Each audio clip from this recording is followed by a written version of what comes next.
Mercury, Venus, Earth, Mars, Jupiter, Saturn, Uranus, Neptune, ये 8 planet हमारे सन के चक्कर लगा रहे हैं। ये तो हम सबको पता है, इन्हें हटाइए। अब हम बात करते हैं एक ऐसी चीज की जो इन प्लानेट के साथ सूरज का चक्कर लगा रहे हैं, यानी 9th प्लानेट की, जिसे साइंटिस्ट प्लानेट 9 या प्लानेट एक्स कह रहे थे। ये हमारे सोलर सिस्टम का ही एक सदस्य है, लेकिन जब साइंटिस्ट ने इसकी और रिसर्च की और हमारे धरती के सबसे पावरफुल टेलीस्कोप से इसे देखने की कोशिश की, तो वो इसे देखने में असफल रहे। इस पर लगातार रिसर्च चलती रही और फिर हमारे साइंटिस्ट को इस स्पेस स्ट्रक्चर के बारे में जो पता चला, आइए जानते हैं।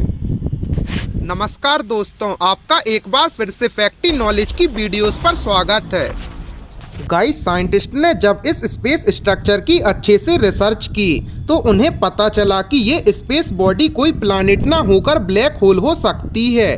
साइंटिस्ट का मानना था कि ये एक छोटा ब्लैक होल हो सकता है जो कि सोलर सिस्टम के एक कोने में मौजूद है। गाइस, साइंटिस्ट को ऐसा लगता था कि हमारे सोलर सिस्टम में नेपच्यून के बाद एक और ग्रह सूर्य की परिक्रमा कर रहा है। इस ग्रह को कोई भी देख नहीं पाया, इसलिए वैज्ञानिकों ने हाल ही में कहा कि हो सकता है कि ये प्लैनेट ना होकर कुछ और हो। गाइस, साइंटिस्ट ने ये भी दावा किया कि एक कारण ये भी हो सकता है कि इस 9वें ग्रह को अब तक सबसे उन्नत दूरबीन से भी इसलिए नहीं देखा जा सकता क्योंकि ये ग्रह ना होकर एक ब्लैक होल हो। दरअसल ब्लैक होल बहुत ज़्यादा मास और डेंसिटी वाली ऐसी स्पेस बॉडी होती हैं जो आकार में तो बहुत छोटे होते हैं, मगर उनके अंदर ग्रेविटेशनल फोर्स इतना ज़्यादा होता है कि उनके चंगुल से प्रकाश की किरणें भी नहीं बच सकती।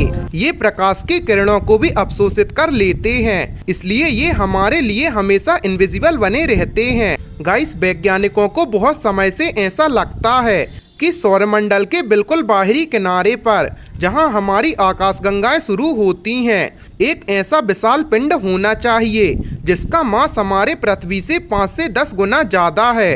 उसे अभी देखा तो नहीं गया है।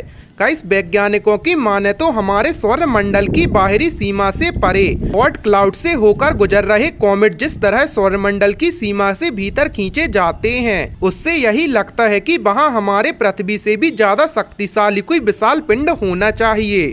वो अपने ग्रेविटेशनल फोर्स से इन कॉमेट्स को अपने रास्ते से विचलित कर सकता है। गाइस, एक वैज्ञानिक का ये भी मानना है कि प्लैनेट 9 या प्लैनेट एक्स एक प्राचीन ब्लैक होल हो सकता है। गाइस, सूरज से लगभग 10 गुना ज्यादा मास वाले तारे की हाइड्रोजन और हीलियम रूप ईंधन खत्म हो जाता है, तब उन्हें फैलाकर रखने वाली ऊर्जा भी खत्म हो जाती है और वो ग्रेविटी के कारण सिकुड़कर छोटे ब्लैक होल बन जाते हैं। आमतौर पर ब्लैक होल शब्द का इस्तेमाल इन्हीं भारी भरकम खगोलीय पिंडों के लिए किया जाता है, लेकिन प्रीमोर्डियल ब्लैक होल के बारे में वैज्ञानिक की मान्यता है कि इनका निर्माण ब्रह्मांड की उत्पत्ति यानी बिग बैंग के समय हुआ था। गाइस, स्टीफन हॉकिंस का मानना था कि इन ब्लैक होल के अध्ययन से ब्रह्मांड की शुरुआती अवस्था के बारे में पता लगाया जा सकता है। गाइस, इस ब्लैक होल का ऑर्बिट काफ़ी चपटा है। ये वर्तमान में अपने ऑर्बिट में सूर्य के अधिकतम दूरी के आसपास है। इसका ऑर्बिट पीरियड करीब 20,000 साल होना चाहिए। गाइस, अगर प्लैनेट 9 वास्तव में एक ब्लैक होल होता है तो इसे खोजना किसी ग्रह के खोजने से बड़ी चुनौती होगी। हालांकि ब्लैक होल के आसपास का प्रभा मंडल उच्च ऊर्जा फोटोन से प्रोसेस करेगा और ये एक्सरे और गामा किरणों के रूप में दिखाई देगा, जिससे इसकी मौजूदगी की पुष्टि की जा सकती है।